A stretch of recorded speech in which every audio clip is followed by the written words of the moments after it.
Welcome back to another episode of Donia Sports. Me and Ty are back on another episode of this, and the thing is, now we are entering the Final Four, and our March Madness predictions were very wonky, if I have to say. I mean, mine was BYU winning it all, and that was terrible, and that was first round exits, if anything. And I only have one right. Was Illinois. Illinois was my correct one of them all. Ty, what was your correct ones? I think you had. I forgot what was your correct four. I think I had I know I had Arizona versus Michigan. No, I had Arizona in the Final Four as my natty champs. Did I have Michigan or I think I had Virginia coming out of that side of the You had bracket? Virginia. You had Virginia. Yeah. You had Virginia. And Yeah. then the other side was with UConn. You had. I I don't think you think I had had Duke. either of those. I had You Duke, get Duke. yeah. And then Mm-hmm. yeah. No. I had Michigan State. I had Michigan State because I remember I was like, Michigan State will Okay. always give Duke a run for their money.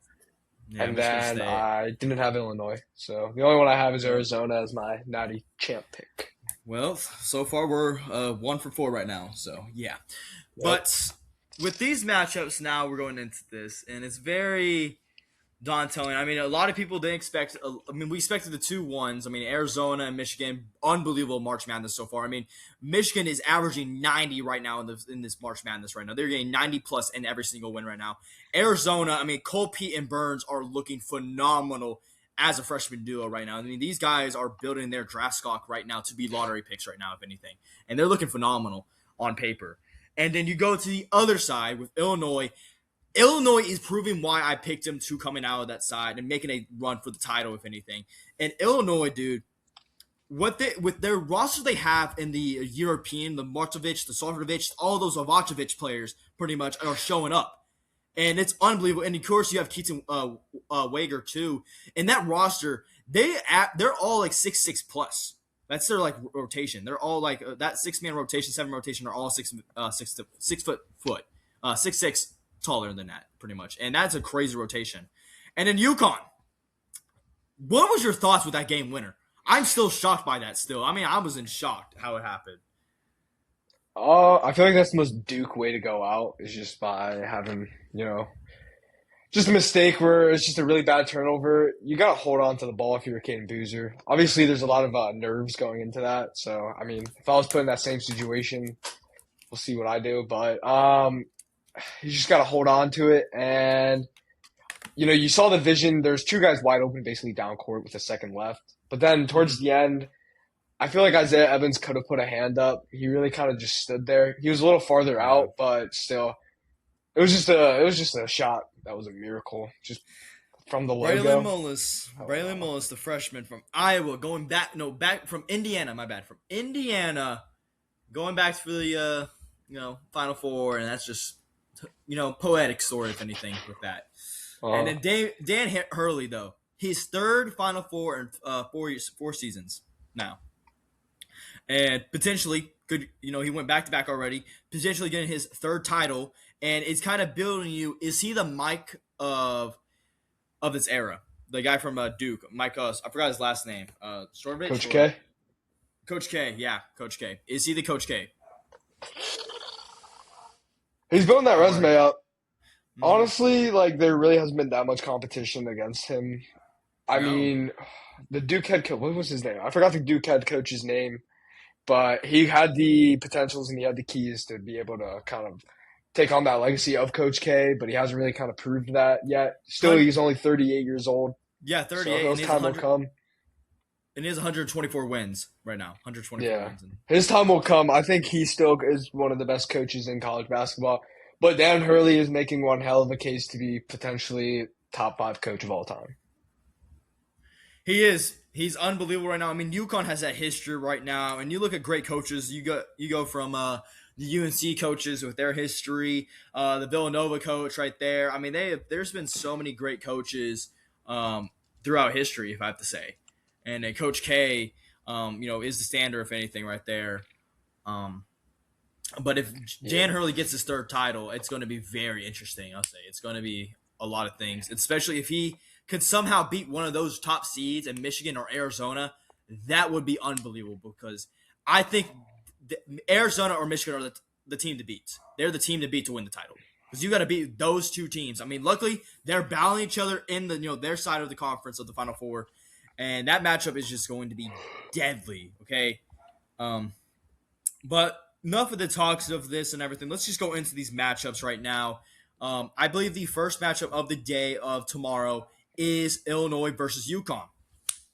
Um, I had Illinois making the Final Four or no, make it to the championship game against BYU, and then the Mormons kind of sold me, and then lost to Texas, and yeah.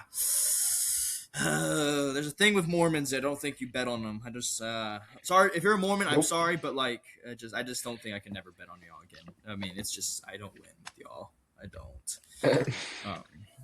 Um, but with this matchup, I think because the thing is, UConn is it's very interesting. Okay, they have been playing minus that second half. They were a total of 2 halves playing terrible basketball. Because we forget in the Michigan State game, the second half they were terrible. They were terrible in that second half against Michigan State, and then in the first half against Duke. So far we have seen one good half, and I think what Duke choked was unbelievable. I'm still shocked how Duke choked in that game, in my opinion. Yeah, what, you're up by like 17 at one point. Teams are undefeated when they're leading by, I think, 15 as a number one seed. And, they Mm-hmm. completely fell apart and collapsed. And, they have the thing about Duke is, compared to a lot of teams, is like they bring in talent, but these talent is freshman talent. And, they really don't have a lot of experience when it comes to these type of situations. Of course, they have the high school experience where they could be in a tense situation, maybe a state championship game. But this is on a national level to where it's like, the guys with 2, 3 years experience kind of show out. Mm-hmm. And we've seen that time and time again throughout history. And unless you have generational talents, and of course, I believe Duke should have won the national championship last year. Yes, that's true. And that comes to with generational talents. You had Cooper Flag, you had Isaiah Evans, Con Knipple, but you also had some veteran guys around the team and, a solid head coach in John Scherer. So I think honestly, more experience comes down to it, and Mm-hmm. in this Illinois game, I think Illinois has the European G League team. It's Yeah, basically a pretty much pro so. team in Europe with a Uh-huh. good talent in Wagner, who's going to be a top 10 pick. Yeah. But honestly, I think UConn has the experience, has some guys still left on the roster with maybe 1 or 2 national championships, and a head coach who's been in these situations before, heavily favored in one of them, and also maybe an underdog in one of them. So I think UConn can get Mm-hmm. it done. I'm gonna go opposite with that. I'm gonna say Illinois in this matchup. I think I'm still just gonna go with my hardcore with that. I think Wilder, he's gonna have a great game, and then Sorcevich coming off this bench, pretty much meaning that 6 man right there, sitting in the corner sitter. UConn is really good. I'm gonna give UConn credit and all that. Hmm. I just think they depend on their runs, if anything. They depend so much on Yeah. their runs if they start hot or they start slow. And when they get on a run, it's hard to beat UConn. We saw it in the Michigan State game. We saw it in the Duke game. When they get on a run and they start hitting their shots, it is very difficult. Because we forget, they were 1 for 8 in that first half against Duke. 1 for 8. So, Yeah, we saw and then, that Michigan State game too when they were up by 20 points within the first 8 minutes of the game. mhm, And, Michigan State cut it close towards the end of the game. So we're going to have to see the yeah, runs from UConn if they really want to beat this Illinois team. they do. I think that's what's going to be this matchup. Who can have the most runs in this matchup and the second chance points in this thing? So, we'll Yep. definitely see how this matchup goes. But going to now the cross of the division or the Final Four, the late 7 o'clock game. You got Michigan versus Arizona, 1 versus 1. You got a team of straight all transfers with an all team of freshmen. And this is the most difficult matchup because Michigan is killing teams, pretty much. They're averaging 90. Arizona is doing unbelievable things with their rotation with freshmen right now. Um, Hmm. if you had to say what is the most ideal, what do you think if one of these teams want to make that edge against these matchup, what do you think they need to do in this matchup to win this game? Michigan has a lot of paint demons, so if they're gonna have to kind of lock in and not let Arizona basically go in and drive for layups, they're gonna have to hope they miss their 3 balls like against Alabama. We saw them Alabama team shoot threes day in and day out, and they live or die by that. So Michigan's just gonna have to kind of put Arizona into the situation that they put Bama in. And I think for Arizona, it's kind of like the opposite of what I'm saying. Their threes are just going to have to knock down. Their paint for Michigan with those two big men is just insane. And, their defense is great too. So we're going to have to see how that works out. But I think Arizona can take this one. I definitely think Arizona can take it too. And I think what it comes down to is Arizona, if they can at least shoot the ball decently, because they're not a 3-point team. They have this whole run, they No. have not been a 3-point team. They're more of a drive in the lane, get the 2-point shot, or get the free throws, pretty much. And because they out free throw every single team and get the foul calls. If they can shoot decently by the three, I think they can win this matchup. But if Michigan goes on runs, because what Michigan depends on is if you don't hit your shots and they get the second chance points or get out rebound you pretty much. That's what they run pretty much out their format. And straight defense. I mean, Hmm. their defense is unbelievable. We saw what they did to Alabama. We saw what they did to Tennessee. They straight dominated on their defense. If you don't hit your shots and if you just they go on long runs, Michigan just kills you with that. And it's hard to recover. And pretty much that's why they're averaging 90 on these teams right now in this run. So I think the bona factor in this matchup is going to be Cole Pete versus Yaxel. And that's going to be a very entertaining matchup Yeah. right there. And I think what Cole Pete did last game, it was kind of his breakout. I mean, scored 20, had like 5 rebounds, 5 assists or something like that, went 5-5 or something like that. If Cole Pete and Burns can be on the same level with each other, I think they win this. But if Yaxel has another crazy game, scores around 28, 27, that's going to be very hard to combat with that, okay? So it's Yeah. just a very difficult matchup, in my opinion. Yeah, I completely agree with that. So, but yeah, I mean, I will save the Final Four prediction, if anything, on Sunday possibly. With that, but let's just go with talk about the overall Final Four, not my bad, the March Madness. Who was your most disappointing team, if you're gonna say? I'm gonna have to go with Florida as my most disappointing team. Florida losing to Iowa. That I gotta let me look at the bracket again. March Madness bracket. Because I kind of want to determine to see, I mean, obviously Duke, you're throw them at disappointing because, Mm-hmm. they get so far. So far, yeah. Who's another? I think Gonzaga's pretty big disappointment. I think the Uh, I think that when you look at a disappointing, I think the one that comes to my mind, um, I think Florida was very disappointing losing to Iowa very early. And Iowa, I mean, they're a great team. Iowa was really good. I mean, they almost, they made it to the, I believe the what's Elite Eight. Yeah, they made it to the Elite Eight. So give yeah. credit to Yeah, that. I'd say Florida's pretty disappointing. I think the disappointing though is Houston. I think Houston, they brought everyone back pretty much almost. They brought Phil Yeah. Mills back, and you lose in the Sweet 16, and it gives you like, when is Houston going to get over the hump? Like last year, they made it Mhm. to the championship. They came back 7 points in the Final Four against Duke in 33 seconds, and Duke choked that game. And they were one shot away of winning the title against Florida. Um, I don't. That's the thing is, it's so hard to get back on the mountaintop or back in that game. And I don't know if Yeah. Houston's ever is going to get back in that. Like especially this year with the roster they had, and with a potential you have a lottery pick in Houston because it's very difficult to get a lottery pick like that again until like you get another 5-star player like that in Philmans. And Philmans was really good in this run, so it's going to be tough for Houston to get back. And there's potential rumors that their coach going to potentially retire also now. But I think he's coming back another year. He said, but Yeah, it, Kellen it, it Sampson said he's gonna come back. yeah, Stamson said he was going to come back, but it puts a toll on you. Like you get these, you make these runs, you get into March Madness and everything. Them and Tennessee have the most wins, but they've never won since 2020 or 21. Tennessee and Houston have the most wins, and they have not won a title. One of the most wins. Who else is there? Kansas, you have Darren Peterson, potentially the number one pick in the NBA draft. And, he's been back and forth. A lot of people have been saying, does this guy really want to play basketball or is he going to be like a bust in the NBA? And I've seen a lot of comparisons to him being a bust. And I don't really want to kind of shit on the guy, Mm-hmm. but it's kind of like, you expected him to make a big leap. And, when you have these potential number one picks, they go pretty far in March Madness. But losing in the Sweet 16, I think Kansas could have went farther. Obviously, they had a heartbreaker against St. John's. The game was really good, but it just came down to, that last layup, Yeah, and that last layup that by that ended. guy. Mm-hmm. Yeah, the white guy ended that Yeah, Darren Peterson run with Kansas. So we'll see how he turns out in the NBA. We'll be rooting for him, but it's gonna definitely. be And it's then gonna be interesting. yeah, definitely. You can also look at Kansas' experience right there. Kansas. Yesterday, the coach came out and said he's going to come back for another year, so he's not retirement or leaving. So they're going to bring him back.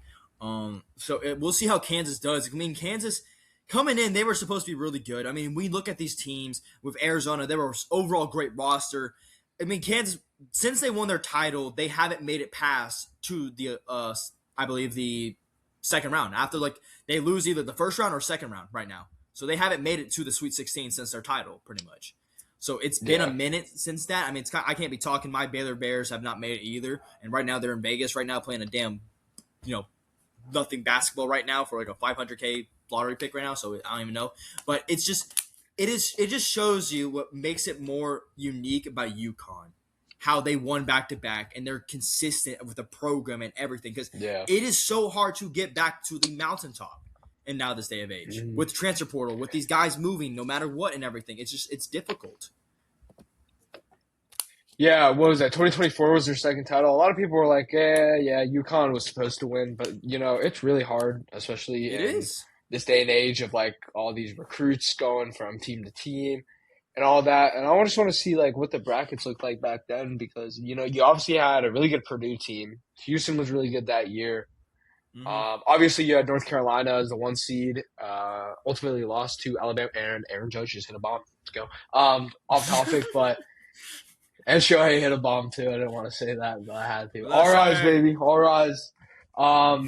But going back to what I said, like it's really hard for these teams to repeat, and not everyone gave their flowers to Dan Hurley, but I could say he's a top five coach, or I'd say he's the best coach in college basketball right now. Potentially top five coach if Mm, he gets the championship this year. Because again, it's really, really definitely. difficult. Yes.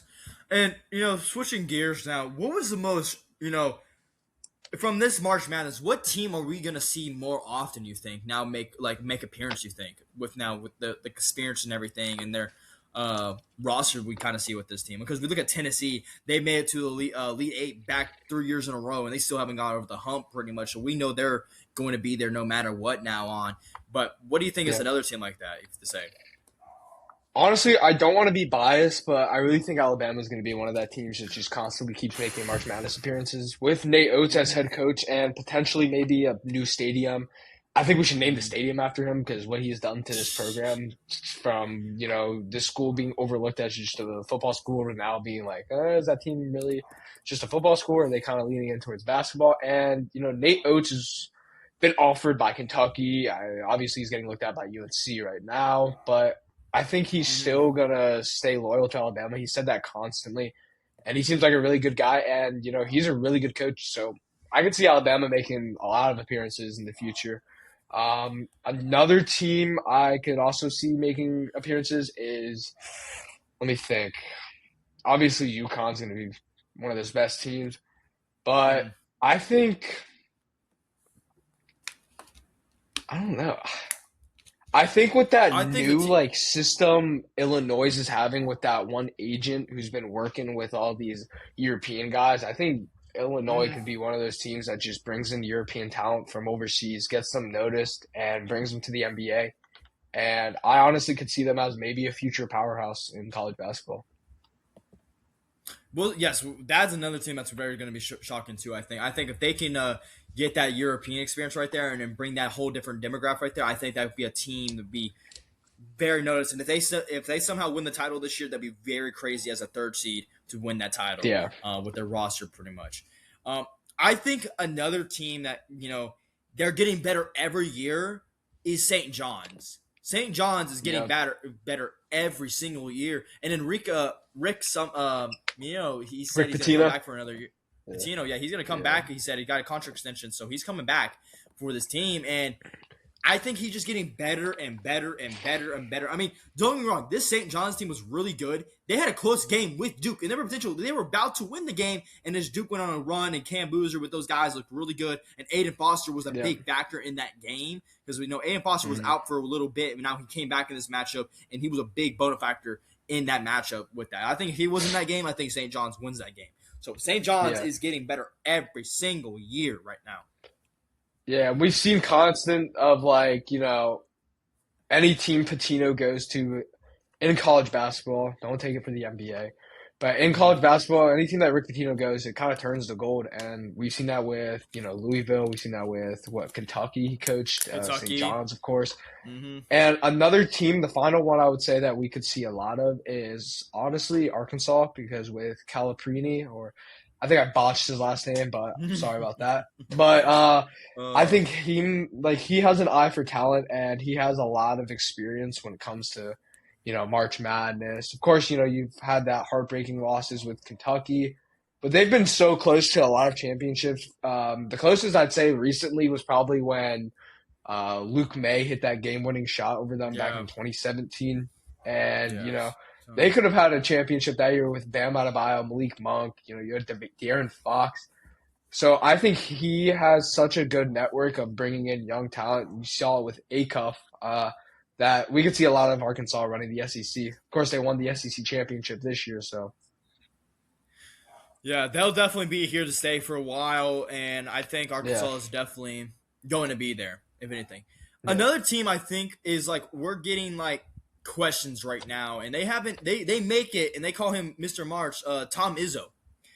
Um, when is he gonna get over the hump? Pretty much, like he's made it to the Final Four only since 2019 was the last time, and he makes March and everything. He gets a Sweet 16, Elite Eight. It's just you know, when is he going to make it back to that championship? Because Michigan State hasn't won the title since 2000. You know, and they I make don't it. know. Like, They make it. It's just like when is it going to happen? And this team was good. Pierce, like getting Jeremiah Pierce was really good. Junior was a really good player, and I don't know. I don't know too much about the recruiting pool what they're going to get right now, but. When is it going to happen again? When is Tom Izzo going to get another shot for a title again? You know? yeah, I mean, yeah, bringing in Jeremy Fears this year was great, and he's a really good player. He's a really good passer Mm-hmm. too. I'd say he kind of is a great playmaker. For Tom Izzo, I think the ship has sailed. Unfortunately, Mm-hmm. I'm still a big supporter. There's a lot of people who can't say that they've been to March Madness 28 years in a row, and he's probably like the only guy who can. Mm-hmm. And every year they kind of go on a deep run, and then it's just a Sweet 16 or Elite Eight rolls around, maybe Final Four if they're getting hot, and they lose. And I think with this new like players getting paid and everyone transferring, I don't think he's gonna get another title. That's that's the thing is, man, a great coach like that, like Tom Izzo, it shows you it's hard to get back to the mountaintop. It's very hard to Yeah. get back when you're used to be there. Going to another team, a prestige program, Kentucky. I mean, Kentucky's one of the best programs. No, switching gears, North Carolina. North Carolina, they got rid of their coach, Hubert Davis, a couple weeks ago. When is UNC basketball going to get back to normalized? Because Hubert Davis, his first year as the UNC head coach, went to the Final Four, wins it in the championship, was up 25 in the second half, no, in the first half, and then choked that lead. When are they going to get? When is North Carolina basketball going to be back? Because this year, if Caleb Wilson is healthy, I think they go on a run. But I think him getting hurt was a big hurt right there. So I mean, when are they going to get back? Because that's the Yeah, biggest concern with them. going with Hubert Davis, I feel like a lot of people were like, yeah, well, he went to the national championship in his first year. A lot of first year coaches inherit like the team from obviously their old coaches and all that. You have some guys who transfer, but I feel like the guys stayed loyal because Hubert Davis was an assistant coach. I Mm-hmm. don't think it was the right hire when they did it at first, and I was standing on that when they went to the national championship. I was saying this is a Roy Williams team. Just like how if Alabama maybe went on a run last year, I would have said the same thing. This is Nick Saban's old team. You had a lot of guys leave, but I feel like basketball it's different. I think UNC will soon be back on track to winning national championships or at least playing great basketball. We'll see, and we'll see who their coach is. I mean, potentially Arizona's head coach is in the format right now. Rumors of that to be the candidate. Your Alabama coach, Oates, rumored to be a candidate also. So we'll see who their head coach is possibly going to be. In their next stint. So yeah. And with these lower tier teams, what team do you think are we going to see like? I know we have these minimum teams. They made it to the run. I mean, High Point got a win. I picked him to win against, Wisconsin. St. Louis, they'll probably never be here because, Kareem Jabbar, pretty much, the white boy guy, I believe. So Shane Gillis Alexander. yeah. So, I mean, it's very hard for these lower tier teams to make it back to the, the most impressive is McGee's, if anything, because McGee's just make it every single year and have close matchups in their conference. So they'll make it consistently with that. I just like the one, another team we got to talk about is Gonzaga too. Gonzaga's another team. It's just like, when is Gonzaga going to win their title? When are they going to win it? That's like that's should have been another 2021. That's fuck off. I never said they it was theirs. But I mean, We they dipped should have them. won that year. Yeah, Y'all did get them. Y'all did they get should them. have. Who'd y'all have on that team? Yeah, Was it Damian Mitchell? We had Mitchell, Jay Butler, Makoto Teague, Mark Vitella, Flo Fombo, and we had LJ Cryer also, a guy from Houston. So like we had we had a team of defensive guys, and then you had Matthew Mayer too. So that team was just so good. That 2021 Baylor was good. Jay Cryer, is he in the Warriors? Yeah, that guy ruined my parlay last night. Shame on him. Jay Cryer. Dude, Donovan Mitchell, I needed 2 points, bro. So heartbreaking. Is there any final thoughts though you got to say with this March Madness? Because we're gonna tune on this on Sunday, of course, with the final championship matchup, if anything. Nah, all I gotta say is Arizona, get prepared to meet UConn in the national championship. Arizona versus UConn. That would be honestly a great matchup, if anything, and potential with that. I mean, Arizona, I think they're my favorite to win it all. I think Arizona is just Cole Pete, man, and that Arizona boy is home native. It would be historic right there, if anything.